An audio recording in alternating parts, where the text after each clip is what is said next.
যার জন্য আর এমনিতে আমি ঘরে বসে আছি, আমাকে কেউ ডেকে নিয়ে বলছে যে আপনি এটা করেন, এরকম হচ্ছে না। আর আসলে সত্যি কথা বলতে আমাদের মানে এখন আমরা বাংলাদেশে শুধু আমার ইন্ডাস্ট্রি না, মানে যে কোনো জায়গাতেই সবাই সবাইকে সন্দেহের চোখে দেখে। মানে আগের যে নির্মল ভালোবাসা দেখলেই সবাই সবাইকে জড়িয়ে ধরা, যে যে হ্যাঁ ও তো আমার আমার মানে আমার সেক্টরের হলে যে হ্যাঁ আমরা তো এক, এই ব্যাপারটা একটু বোধহয় কমে গেছে। সবাই এখন ভাবে যে আগে ও মানে এত দল, এত গ্রুপ, এত মানে সবাই সবার থেকে আলাদা হয়ে গেছে। এই জন্য আসলে সব পরিস্থিতিটা কেমন হয়েছে, আমি নিজেকে খাপ খাওয়াতে আমার কষ্ট হচ্ছে। এখন মানে রিসেন্ট মাস 6 মানে নির্বাচনের পরে ব্যাপারগুলো আস্তে আস্তে স্বাভাবিকভাবে হয়তো বা আশা করা যায়, কিন্তু তার আগের 1 বছর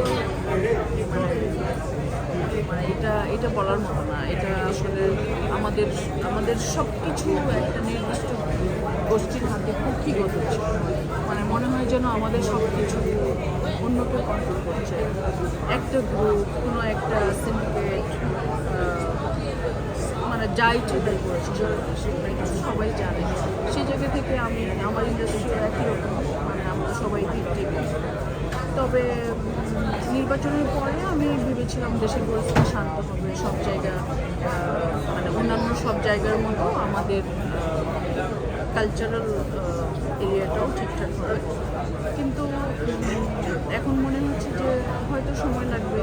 আবার চারদিকে মানুষের এত চেঞ্জ, মানে আমার কাছে একটা জিনিস অবাক লাগে যে আমাদের দেশে এরকম মানুষ ছিল মানে যারা মানে এমন আচরণের, মানুষের এমন হিংস্রতা, এমন আচরণ, এমন দেশ বিরোধী, মুক্তিযুদ্ধ বিরোধী মানুষ দেশে আছে, এই দেশেই আছে।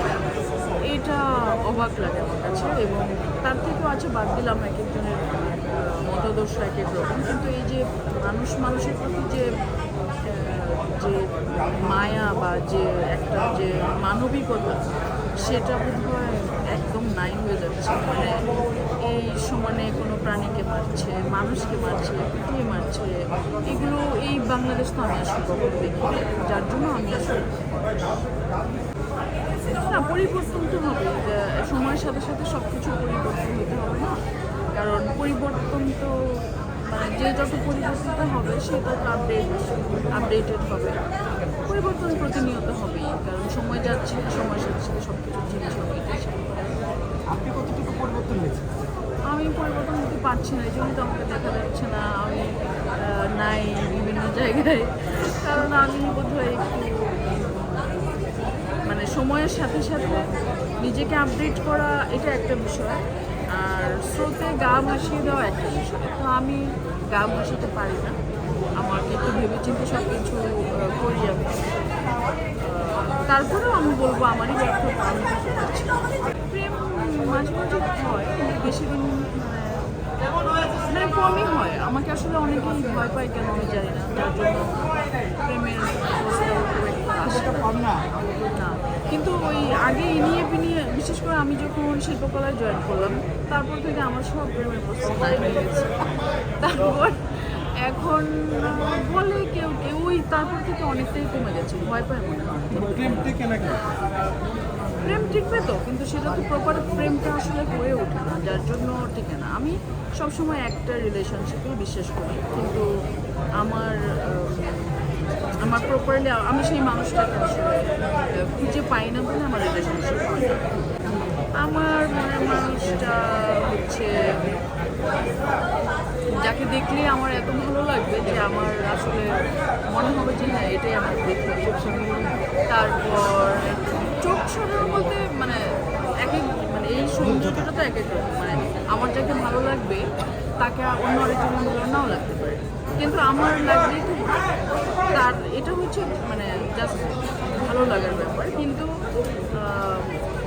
পার্টনার আসলে এমন হতে হবে যে আমার পেশা, আমার কাজ, আমি যে কাজটা করি সেটাকে করতে কোনো হ্যাম্পার করবে না, বাধা দিবে না। কারণ পুরুষরা একটু নারী এদের কাজ সফলতা এগুলো একটু কম সহ্য করতে পারে। তো যারা বাধা দিবে না, যে আমার কাজকে রেসপেক্ট করবে, আমি যা তাই মানে আমি যেরকম সেটাকেই যে সম্মান করবে, তার সাথে রিলেশনশিপ করবে।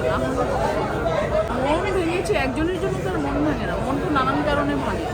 তো সেটুকু অসংখ্যবার বিভিন্ন কিছু হয় আসলে। এই ধরো যে আজকে একটা প্রোগ্রামে আসলাম, এসে দেখলাম সবাই চলে গেছে, তখন মন ভাঙবে। এইগুলো আলাদা করে বলার কোনো অবস্থা নেই। আসলে আমি বলি, যখন যে কোনো খেলায় বাংলাদেশ খেলে, আমার ব্লাইন্ড সাপোর্ট আমার বেশ মানে এখানে আর কোনো ইয়ে নেই। কিন্তু যখন বাংলাদেশ খেলে না, তখন যেই সাপোর্টটা করি সেটা যতটা না ব্লাইন্ডলি সাপোর্ট করি, তার থেকে বেশি হচ্ছে এই যে গ্রুপিং, এই ব্রাজিল, এই আর্জেন্টিনা, এই জার্মানি যা হচ্ছে, মানে এবার তো আরও বেশি দেখছি, মানে যা তার লেভেলের। কারণ অনলাইনটাকে এমনভাবে ইউজ করছে এই খেলা নিয়ে, সমর্থকরা যা যা করছে আসলে সেটা মানে সেখানেও একটা মজা আছে। তো আমি ব্রাজিল সাপোর্ট করি, ব্রাজিল আমার প্রিয় দল। জানি না, তবে এই যে এই 7 আপ এই সেই এগুলো যে করে ভাই, এগুলো আর ভালো লাগে না সত্যি। মানে এটা একটা বাজে জিনিস, আর নেওয়া যাচ্ছে না এবার একদম। যদিও আমি মজা পাই, মানে আমি এটা নেগেটিভলি দেখি না, কিন্তু অনেকে আছে কিন্তু ঝগড়া লেগে যায়, মানে মারামারি পর্যন্ত হয়। কিন্তু আমার আবার এরকম না, কিন্তু আমি দেখি আর কি মানুষটা করছে না করছে। বোঝা গেল যে তুমি ব্রাজিল না, এবং নেইমার অভিনয় করে এই বিষয়টা বললে আমার রাগ হয়। সত্যি কথা, এটা কিন্তু আমার সত্যি রাগ হয়। কারণ গত বিশ্বকাপে আমি দেখলাম, মানে ওকে মানে এত ছোট ছোট করে ওকে এতবার মার দেওয়া হয়, সত্যি সে ব্যথা পায়। অথচ বাকিরা বলতেছে যে অভিনয় করে, এই যে এখন মেজাজ কিন্তু আমার খারাপ হয়ে যাবে। এইটা একটা ওকে দেওয়া ভালো লাগে। আমি ব্রাজিলের সাপোর্টার, সত্যি কথা। না, অভিনয়ে তুমি মোটেও ব্রাজিল।